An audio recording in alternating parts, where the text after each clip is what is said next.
আসসালামু আলাইকুম। তবাকে সবাইকে স্বাগতম। আমার আজকের রেসিপি স্পেশাল বিরিয়ানির মশলা। এই রেসিপিটা আমি আমার মায়ের কাছ থেকে নিয়েছি। স্পেশাল হওয়ার কারণ হলো এই মশলাটা গতানুগতিক মশলা থেকে একটু ভিন্নভাবে করা। সাধারণত সব মশলা ভেজে কিন্তু গুঁড়া করা হয়, কিন্তু এই মশলাটা দুই ভাগে ভাগ করে একটা অংশ ভেজে আর একটা অংশ না ভেজে গুঁড়া করতে হয়। তারপর একসাথে সব মশলা মিক্স করতে হয়, যার কারণে মশলাটার একটা অসাধারণ ফ্লেভার তৈরি হয়।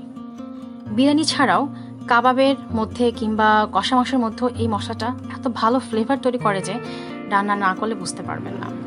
এই মশলা দিয়ে আমি একটা বিরিয়ানি রান্না করেছি, যার ভিডিও লিঙ্ক ডিসক্রিপশন বক্সে দিয়ে দিয়েছি, দেখে নেবেন।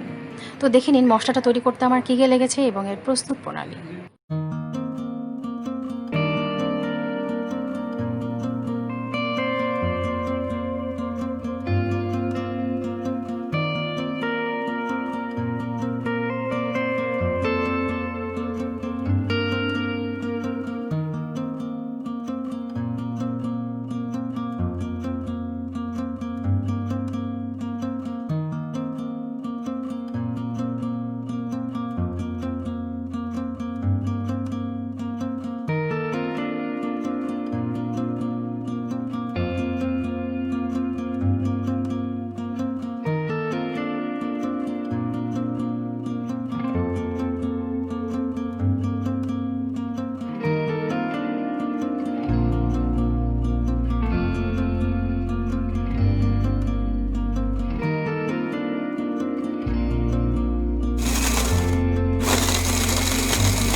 ব্যাস, সব মশলা একসাথে মিলিয়ে নিলে হয়ে যাবে স্পেশাল বিরিয়ানির মশলা। যদি এই মশলাটা স্টোর করতে চান তাহলে একটা এয়ারটাইট কন্টেনারে কিংবা বোতলে স্টোর করতে পারবেন। তা না হলে বাতাস লাগলে সব মশলার ঘ্রাণটা কিন্তু চলে যাবে। আর চেষ্টা করবেন অবশ্যই ফ্রিজে রাখতে, এতে 1 মাস পর্যন্ত স্টোর করতে পারবেন। আমার রেসিপিটা যদি আপনাদের ভালো লেগে থাকে তাহলে মশলাটা তৈরি করে বিরিয়ানি রান্না করে খাবেন, দেখবেন কতটা অসাধারণ হয়। তো দেখা হবে ইনশাআল্লাহ নতুন কোনো রেসিপি নিয়ে। সেই পর্যন্ত আল্লাহ হাফেজ।